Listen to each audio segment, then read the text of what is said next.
Dan itu kan visi kita. Visi kita adalah Banten maju, adil merata, tidak korupsi. Tidak korupsi, apa maksudnya tidak korupsi? Ya saya mengingatkan diri saya sendiri bahwa ya ikan itu busuk dari kepala. Jadi saat kita sebagai pemimpin kita permisif terhadap korupsi atau perilaku-perilaku koruptif, ya nggak akan pernah berhasil lah pemerintahnya. Ya kita contoh ya, wilayah Lebak, Pandeglang nih atau wilayah Banten lah, sebagian wilayah Banten ini kan rawan bencana. Ya, longsor gitu rawan kan bencana longsor, karena faktor alam ya. Ya tanah labil dan sebagainya. Ya dengan perusahaan alam, pembangunan yang merusak itu kan semakin mempercepat itu atau semakin memperburuk keadaan. Ya itu salah satu walaupun permasalahan dasar kita adalah sumber daya manusia. Ya betul. Ya kan, dan itu permasalahan nasional kita, sumber daya manusia dengan makan bergizi gratis gitu kan. Target-targetnya kan jelas itu, bagaimana kualitas sumber daya manusia kita. Sekolah gratis. Oke. Ya kan, kenapa kok gratis yang di kedepan? Masih budaya kita orang ya kalau udah makan bergizi gratis, anak saya kalau nggak sekolah rugi dong. Sekolah. Itu yang didorong nih sama orang tuanya sekolah.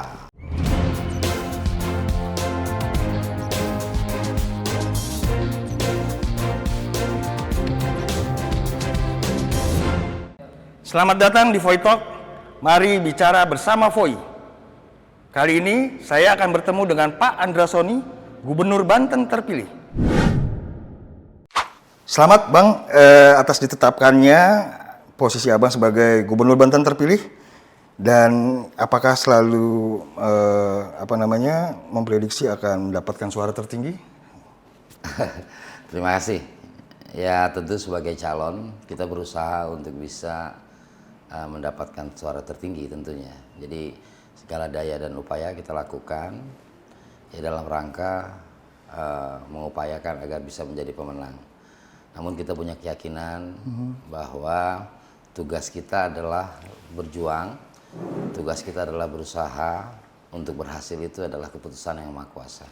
Bang, di saat ini kan di Banten itu terkenal dengan adanya dinasti Ratu Atut Khoisyah, ya kan?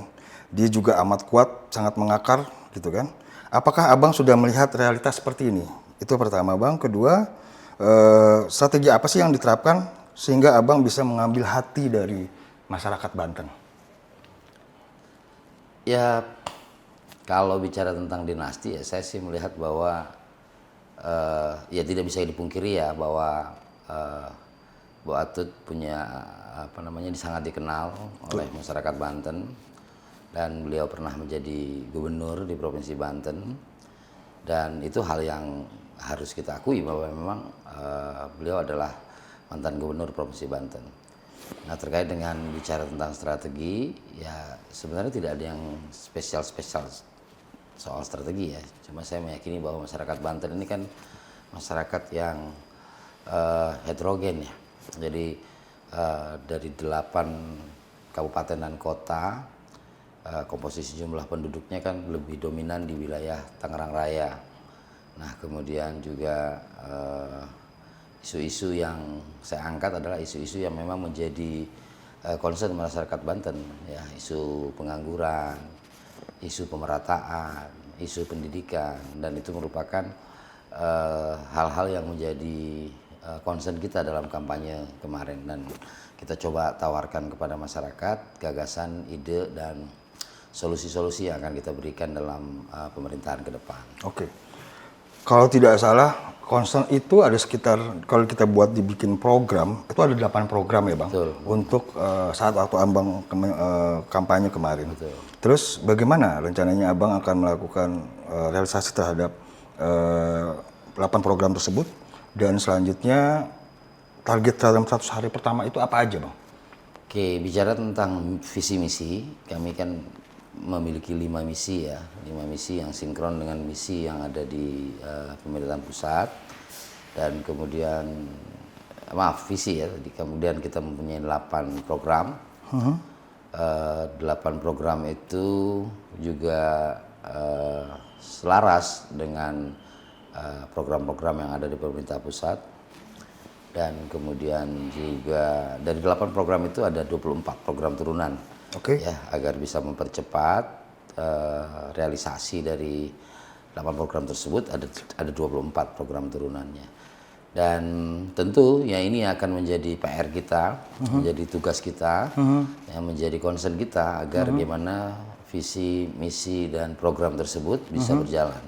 Nah, kita harus sadari bahwa pemerintahan daerah itu adalah gubernur dan DPRD. Betul. Sehingga langkah awal nanti yang harus saya lakukan adalah berkoordinasi dengan kawan-kawan di DPRD dan beruntungnya kami 72% anggota DPRD itu merupakan bagian dari koalisi Banten Maju. Nah, tentu teman-teman di DPRD saya punya keyakinan ya, karena saya lama juga di DPRD. Harapan-harapannya juga sama, bagaimana permasalahan pendidikan, permasalahan pengangguran dan kemiskinan di Banten ini bisa kita selesaikan secara bersama-sama. Oke. Dalam 100 hari pertama, apa targetnya Bang? Jadi gini, kalau bicara tentang yang umum ya, yang umum gitu, kalau kita bicara tentang pemerintahan, kan kita mungkin mengacu kepada pemerintah pusat ya. Nah, berbeda nih kalau di provinsi, karena pertama begini, saya masuk sebagai gubernur nanti itu dalam posisi APBD telah berjalan. Oke, dan kemudian saya harus fokus bagaimana RPJMD ke depan itu bisa langsung dikerjakan dan selaras dengan program pemerintah pusat.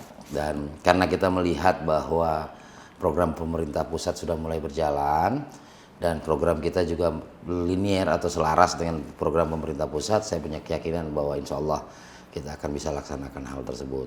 Pertama, bagaimana terkait dengan sekolah gratis. Itu kan merupakan janji kampanye saya yang merupakan harapan daripada masyarakat. Bagaimana sekolah gratis untuk menjadi kewenangan pemerintah Provinsi Banten, yaitu pendidikan di tingkat SMA, SMK dan sekolah khusus, itu bisa kita eksekusi untuk yang swasta. Dan kami memperkirakan ada sekitar 254, hampir 200 ribu siswa yang insya Allah akan mendapatkan manfaat dari sekolah gratis nanti. Saat ini Bang, di Provinsi Banten merupakan daerah yang diketahui sangat dekat dengan Jakarta. Namun soal infrastruktur, apakah sudah oke semua Bang di Banten? Itu pertama. Kedua, bila tidak, daerah mana saja yang akan dibenahi sisi infrastrukturnya, baik dari sisi jalan, listrik, ataupun air bersih? Demikian Bang. Kalau bicara tentang daerah berbatasan dengan daerah khusus Jakarta ya, yang sebelumnya merupakan daerah khusus ibu kota atau biasa mungkin disebut oleh orang itu sebagai wilayah aglomerasi ya. Wilayah aglomerasi dari Jakarta, tentu Provinsi Banten ini akan mendapatkan manfaat sebenarnya ya dengan kondisi sebagai bagian dari aglomerasi. Manfaatnya adalah karena bisa menjadi pusat pertumbuhan. Baik itu pusat pertumbuhan ekonomi terutama ya, pusat pertumbuhan ekonomi, dan itu kan terlihat dengan begitu pesatnya perkembangan di wilayah utara Banten, khususnya daerah Tangerang Raya. Dan kemudian dalam visi kami ingin Banten maju, adil, merata. Nah, merata ini adalah terkait dengan salah satunya pembangunan.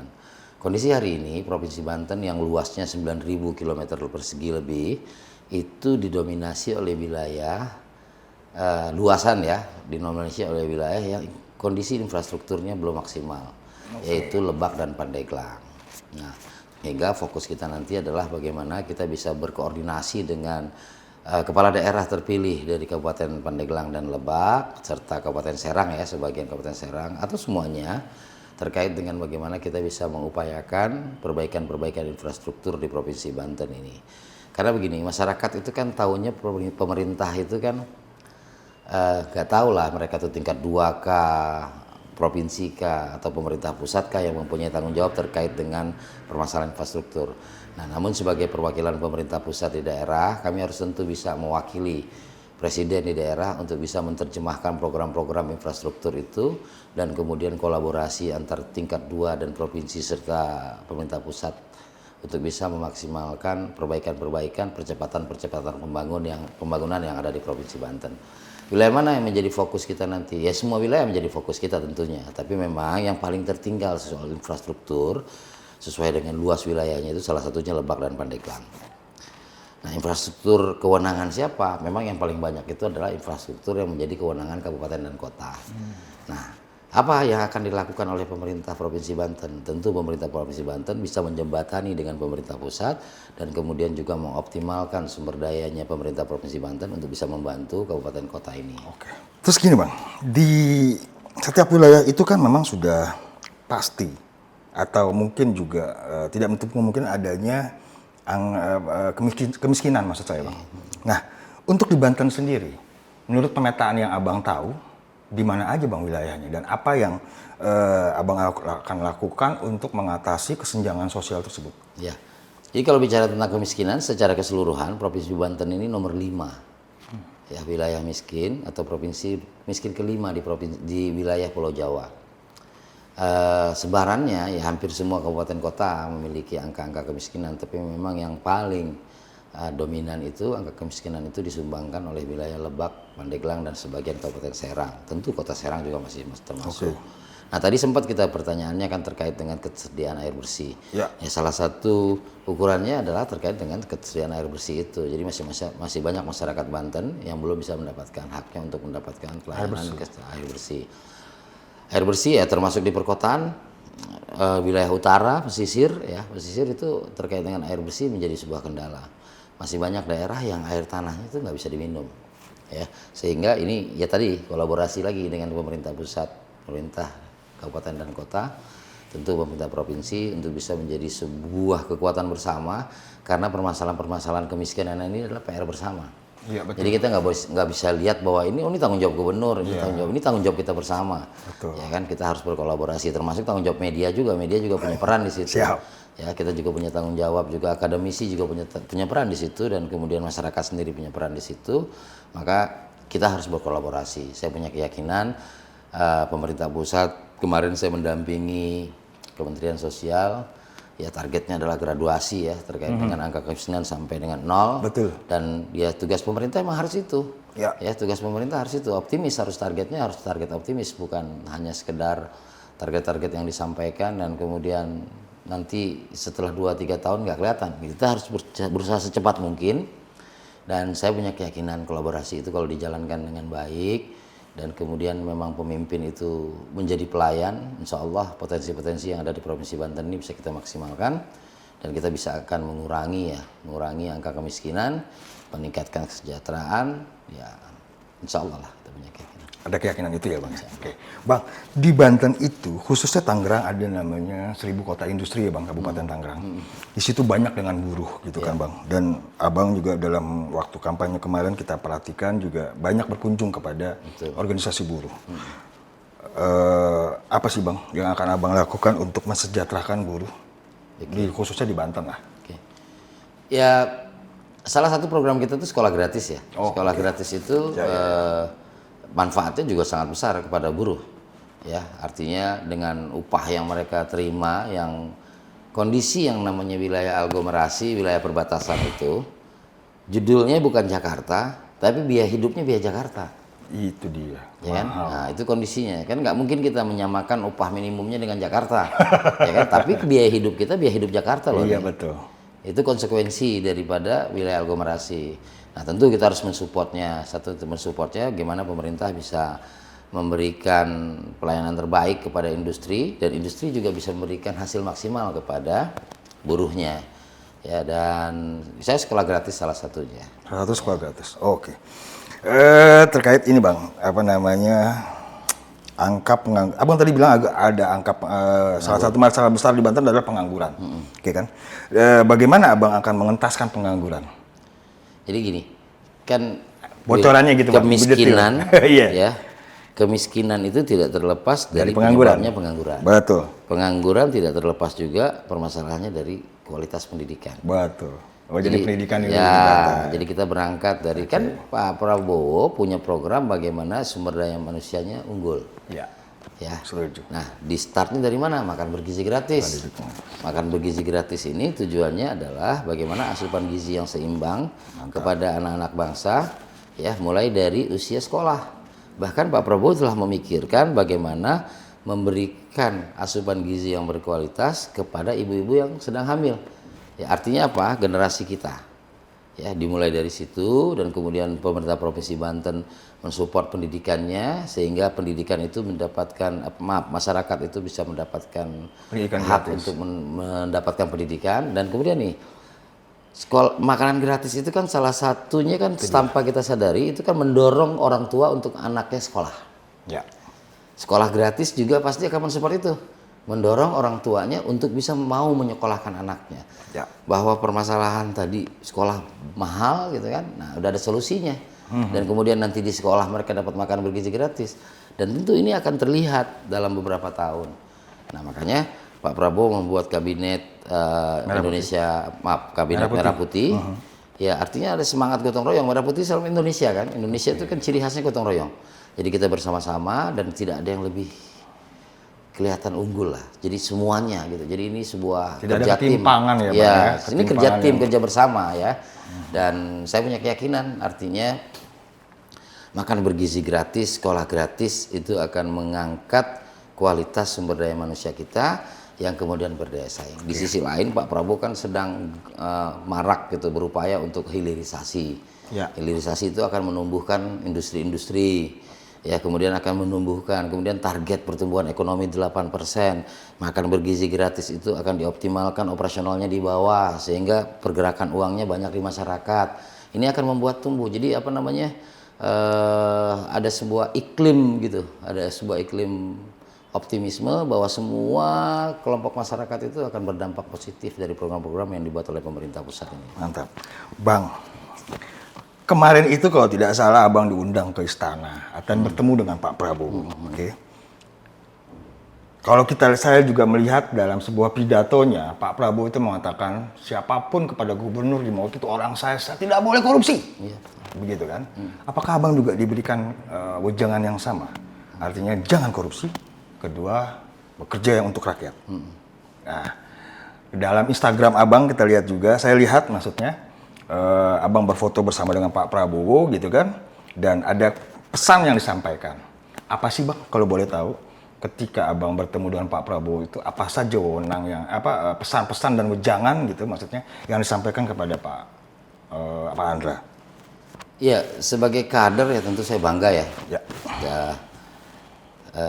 untuk pertama kali gitu hadir di istana. Dan kemudian sebagai seorang ketua umum tentu Pak Prabowo berharap kepada kader-kadernya yang saat ini mendapatkan mandat dari rakyat untuk bisa bekerja sebaik-baiknya. Dan sebagai presiden, beliau selalu menyampaikan bahwa kebocoran itu menjadi kendala kita nih dalam membangun. Saat kita membutuhkan uang, bahkan terakhir itu kan beliau sampai punya gagasan pemilu ke depan itu, pemilu daerah ke depan itu, kalau bisa melalui DPRD lah gitu kan. Dan saya sepakat itu. Karena di dalam kampanye juga saya sampaikan mahal biaya kampanye itu. Ya mahal yang dikeluarkan oleh pemerintah juga mahal, yang dikeluarkan oleh calon juga mahal karena wilayah luas, jumlah penduduk dan kualitas demokrasinya juga nggak sesuai dengan biaya yang dikeluarkan. Kemborosan. Jadi apa yang disampaikan oleh Pak Prabowo pertama kali kepada saya, pertama kan melalui video call. Melalui video call itu mengucapkan selamat dan udah kamu kerja yang baik, jangan korupsi. Dan itu kan visi kita. Visi kita adalah Banten maju, adil merata, tidak korupsi. Tidak korupsi, apa maksudnya tidak korupsi? Ya saya mengingatkan diri saya sendiri bahwa ya ikan itu busuk dari kepala. Jadi saat kita sebagai pemimpin kita permisif terhadap korupsi atau perilaku-perilaku koruptif, ya nggak akan pernah berhasil lah pemerintahnya. Makanya saya mendapatkan energi luar biasa saat Pak Prabowo lagi-lagi mengingatkan untuk tidak korupsi, jangan korupsi. Ya, karena ini kan akhirnya menjadi semakin memperkuat kita bahwa kita mendapatkan kalau urusan korupsi kita nih, urusan mencegah korupsi, melawan korupsi, kita dapat backing dari Pak Prabowo nih gitu. Oke. Bang, apa sih Bang target jangka panjangnya Bang? Jangka pendeknya kita sudah dengar.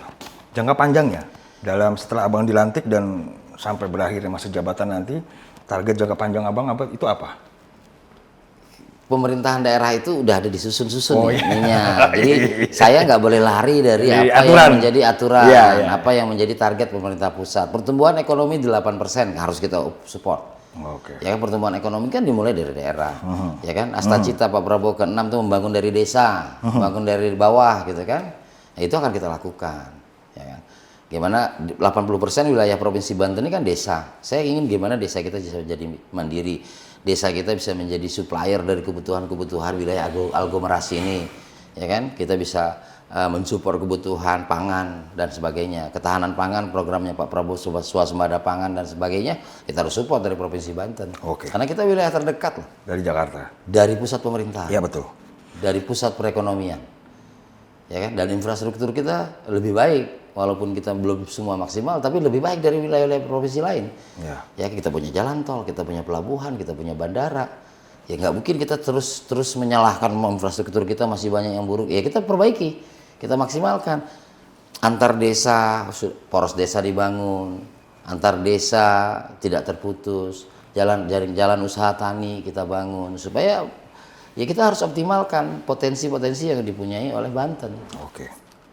Banten juga punya KEK Bang, kawasan ekonomi, Iya. ya kan, seperti Tanjung Lesung gitu Tanjung kan. Lesung, ya. Iya kan. Nah, bagaimana rencananya Abang akan mengembangkan itu lebih, kalau bisa lebih mendunia mungkin di tangan Abang gitu kan. Harapan kita, saya juga warga Banten, saya berharap itu juga terjadi. Iya. Tanjung Lesung juga kawasan yang sangat bagus gitu kan. Dan apa sih progres yang akan Abang lakukan terhadap kawasan ekonomi kreatif ini? Jadi bicara tentang kawasan ekonomi khusus, bicara tentang proyek strategis nasional, Banten ini banyak. Walaupun itu merupakan program nasional, gitu kan, pemerintah Provinsi Banten harus menjadi bagian yang mensupport hal-hal itu bisa berjalan dengan cepat. Kawasan ekonomi khusus di Tanjung Lesung, KEK ya, itu udah lama, tapi belum bergerak nih. Nah, kita akan laporkan kepada pemerintah pusat bahwa ini belum gerak nih Pak.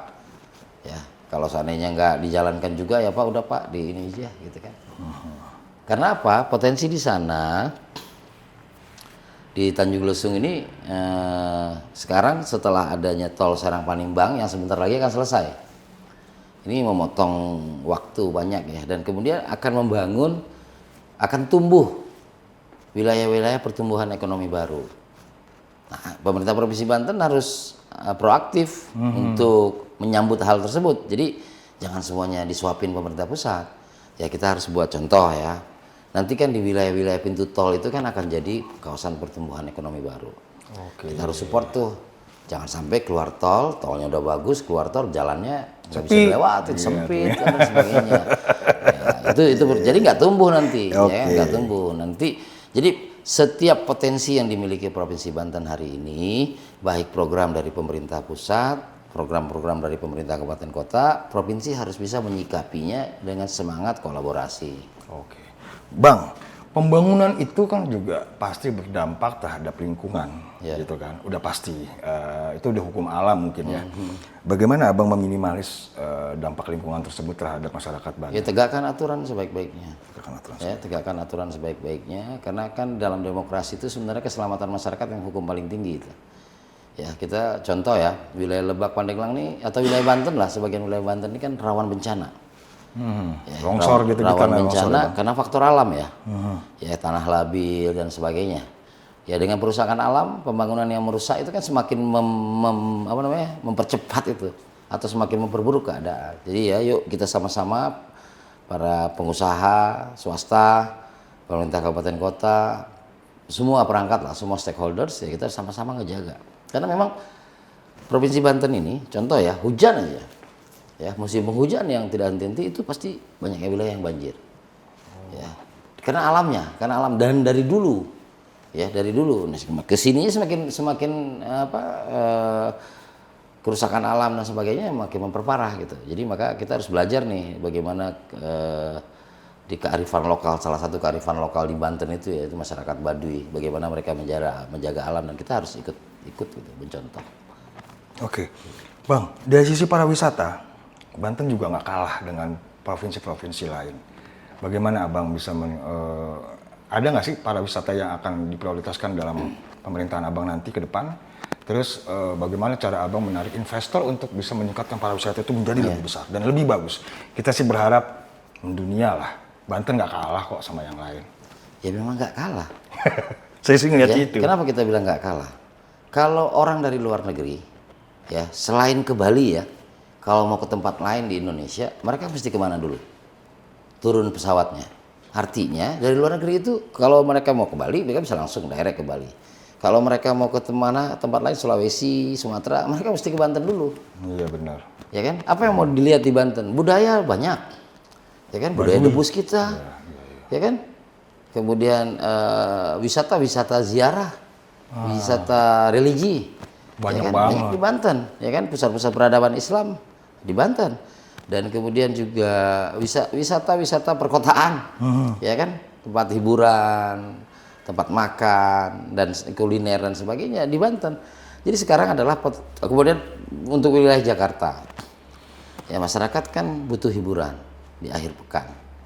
Ya kan? Karena memang selama ini belum kita tangani dengan baik sehingga untuk sampai ke pantai yang paling baik di wilayah Jakarta, sekitaran Jakarta kan Anyer. Iya betul. Ada Carita. Iya betul. Ya kan? Ujung Kulon dan sebagainya. Betul. Tapi kan untuk sampai ke tempat itu udah menghabiskan waktu yang banyak. Nah, kita harus cari solusinya. Supaya betul-betul keliburan Sabtu Minggunya warga Jakarta itu bisa maksimal. Mereka akhirnya karena kemacetan, jalan yang tidak maksimal, mereka memilih ke Bali. Ya terbang 1 jam, ya kan 2-3 jam mereka udah sampailah di Bali. Untuk sampai ke Anyer masih perlu 5 jam akhirnya. Tuh, nanti kita optimalkan ya, optimalkan potensi. Dan itu harus kerjasama dengan pemerintah kabupaten kota dan nasional juga, dengan pemerintah pusat juga. Anyer masih bagus Pak. Ya, pantai-pantai yang ada di Jakarta, ya kalau orang nggak kalah, ya kan. Dan kemudian kita harus mengedukasi ya warga kita, pelaku-pelaku pariwisata untuk bisa hospitality-nya ditingkatkan. Ya kan, gimana Bali ya kan, seluruh masyarakatnya sadar wisata. Nah kita bikin warga Banten. Toh selama ini kan juga kearifan lokal kita, kesopanan wisatawan kita masih terjaga. Ya kan, kita jaga itu betul-betul. Nah cara menjaganya adalah masyarakat pelakunya. Nah, itu sama. Berarti akan ada sosialisasi kepada warga setempat ya? Bukan hanya sekedar sosialisasi, kita juga harus lakukan edukasi edukasi, ya kan? Dan kita pasti mampu itu. Kayak mau berselancar juga di Provinsi Banten. Keren. Karena samudra kita adalah kita di wilayah selatan itu, pantai selatan kita, ya mulai dari perbatasan ujung Genteng Sukabumi, ya kan? Kita masuk langsung Cilograng, Bayah dan sebagainya. Itu kan masih wilayah Banten. Ya kan itu laut lepas, samudra. Dan kemudian di sini ada Gunung Krakatau perbatasan Selat Sunda. Kemudian ke sebelah sini Pantai Utara. Ya Pantai Utara kan ombaknya nggak terlalu ekstrim ya. Artinya tapi ada yang bisa berselancar, Karangbolong kalau zaman dulu ya. Buat surfing oke ya Bang ya? Ada spot-spotnya banyak kita. Buat buat menyelam, wisata di bawah laut banyak kita. Jadi potensinya banyak. Itu harus diketahui sama semua orang itu perlu nanti kan ada dinas pariwisata, ya kan? Ya itu salah satu walaupun permasalahan dasar kita adalah sumber daya manusia. Ya betul. Ya kan, dan itu permasalahan nasional kita, sumber daya manusia dengan makan bergizi gratis gitu kan. Targetnya kan jelas itu, bagaimana kualitas sumber daya manusia kita. Sekolah gratis. Ya kan, kenapa kok gratis yang dikedepan? Masih budaya kita orang ya kalau udah makan bergizi gratis, anak saya kalau nggak sekolah rugi dong. Sekolah itu yang didorong nih sama orang tuanya sekolah, ya kan. Nah, terus mau lanjut SD, SMP, mau lanjut SMA, sekolah dia juga gratis kok dari pemerintah Provinsi Banten. Kalau anak sekolah, ya, itu akan tumbuh Mas, akan tumbuh. Terkait UMKM Bang, untuk di Banten sendiri, konsentrasinya dan bagaimana Abang akan membangun itu lebih besar? Karena di Tangerang Kabupaten saja kalau menurut saya itu ada beberapa hal yang menarik. Misalnya bambu dan macam-macam itu di Banten ada, di kabupaten maksud saya. Untuk di Banten sendiri, UMKM itu bagaimana Bang nantinya? Jumlah pelaku UMKM di Indonesia ini, Banten ini salah satu yang terbesar. Ya, jumlah pelaku UMKM, usaha mikro, kecil dan menengah. Itu berapa Bang? Di Provinsi Banten. Itu paling besar lah. Saya agak lupa saya angkanya, tapi paling besar. Tinggal bagaimana kualitasnya saja nanti. Ya kan? Artinya kan kalau bicara tentang usaha mikro itu yang omsetnya sekian. Usaha kecil omsetnya sekian, usaha menengah omsetnya sekian. Nah, potensi-potensi ini ya harus kita maksimalkan. Dan tadi dengan adanya makan bergizi gratis, program nasional yang melibatkan uang banyak dan kemudian turun di masyarakat, beredar di masyarakat, ini pasti akan tumbuh, daya beli akan naik dan sebagainya. Ini harus kita optimalkan. Dan UMKM ditambah lagi dengan keputusan pertama Pak Prabowo itu adalah menghapus utang pelaku UMKM di bidang pertanian dan perikanan. Ya kan dihapus tuh hutang-hutang mereka ya. Ya, betul. Diputihkan. Petani dan nelayan. Ya, artinya di bidang pertanian dan di bidang perikanan, Ya. petani dan nelayan. Banten ini banyak petani, Banten ini ya Banyak tadi nelayan. lautnya. Ada laut selatan, laut utara, dan nelayannya banyak. Jadi harus mampu kita manfaatkan. Ini sih untuk semua, untuk nasional programnya. Tapi kan Banten harus bisa maksimalkan. Pemerintah Provinsi Banten dibantu dengan organisasi perangkat daerahnya mesti mampu memanfaatkan program-program nasional ini, ya kan? Bang, ada 2 penyangga di Banten, dalam Provinsi Banten, yaitu Kabupaten Tangerang dan Tangerang Selatan, maksud saya. 3 lah kota Tangerang. Sama Kota Tangerang, oke. Itu memiliki potensi besar untuk mendongkrak kemajuan Banten. Karena mereka 3 kota itu merupakan kawasan industri, kota satelit, dan Kota Tangerang Selatan saya lupa lah panggilannya apa. Kota satelit. Satelit juga ya Bang. Nah, kira-kira itu kan potensi yang bagus gitu kan. Bagaimana Abang akan meningkatkan potensi itu terhadap kota tersebut? Ketiga kota tersebut. Ya sebenarnya kan 3 wilayah tersebut tuh sebenarnya secara normal aja mereka akan tumbuh. Pertama berbatasan langsung dengan kota Jakarta. Kedua infrastruktur mereka lebih unggul daripada wilayah lain. Ketiga jumlah penduduk mereka besar. Jumlah penduduk mereka besar juga itu didominasi oleh penduduk-penduduk yang punya penghasilan menengah ke atas. Nah, sebenarnya mereka akan tumbuh nih, tinggal cuma tata kelola pengelolaan kotanya dan sebagainya. Industri juga lebih banyak di sana. Betul. Ya kan? Walaupun sekarang akhirnya upahnya mungkin ya termasuk yang Akan lebih berbeda, tinggi akan dibandingkan. berbeda. Ya karena tadi saya bilang, Ya, betul. karena berbatasan langsung dengan Jakarta, mau nggak mau biaya hidup orang Jakarta wajar gitu. Masyarakat atau buruhnya juga terus menyuarakan untuk perbaikan upah. Kita harus bisa adil juga, Ya, betul. ya kan, dalam Betul. menyikapi harapan-harapan buruh yang ada di wilayah Tangerang Raya. Ya, betul. Karena memang mereka berbatasan dengan Jakarta, biaya kehidupan mereka juga sama kayak Jakarta, biaya pendidikan mahal dan sebagainya. Makanya solusi sekolah gratis mudah-mudahan bermanfaat buat teman-teman buruh. Dan kemudian kita harus bisa nih mengoptimalkan potensinya. Jakarta udah sesak Pak, Ya, betul Jakarta Bang. udah penuh, warga Jakarta aja banyak yang tinggal di Tangerang. Ya. Ya kan? Nah, gimana kita bisa mengoptimalkan potensi tersebut? Karena kan salah satu kalau dalam bisnis ya, salah satu itu kan pembeli. Salah satu yang jadi sasaran itu kan pembeli. Ya kita mau jualan apa aja kalau nggak ada pembelinya? Repot. Nah, di Tangerang dan mudah-mudahan itu berdampak juga ke wilayah lain. Berdampaknya apa? Kita bisa jadi supplier. Petani-petani di Lebak, petani-petani di Pandeglang, petani-petani di Kabupaten Serang, itu kan bisa menjadi supplier. Itu yang belum ada itunya, Sudah, sambungannya, ya Bang. cuma maksud saya pasti sudah ada lah, pemerintah sebelumnya sudah memikirkan. Tinggal kita optimalkan. Contoh, kita kan mesti punya pasar regional. Oh. Ya kan, jangan orang ke Keramat Jati, ke Iya, Cipinang terus gitu kan. Ya nggak bisa nolak juga kalau seandainya semua supplier dari mana-mana ngumpul di sana. Dari Sumatera, nyebrang Bakahuni, ngelewatin Serang, ngelewatin Tangerang, nyampe ke Keramat Jati. Kenapa nggak dipotong aja ya Bang? Ya, karena kan ini supply and demand, ya kan. Oke. Terus kemudian fasilitas juga. Kalau pemerintah Provinsi Banten bisa memfasilitasi para itu, kenapa enggak? Kita punya food station, ya kan, beras dari Sumatera mampir sini, beras dari Jawa ke sini, semua pedagang, semua industri, semua usaha ke sini. Industri pakan kita juga bagus. Untuk daerah penghasil beras itu di Pandeglang bagus ya Bang? Pandeglang, Cimanuk bagus, ya kan? Ya ini mah tinggal bagaimana nanti, ya kan? Semacam apa ya namanya? Semacam tata kelola, kemudian bagaimana BUMD kita bisa mengoptimalkan potensi yang ada di Provinsi Banten.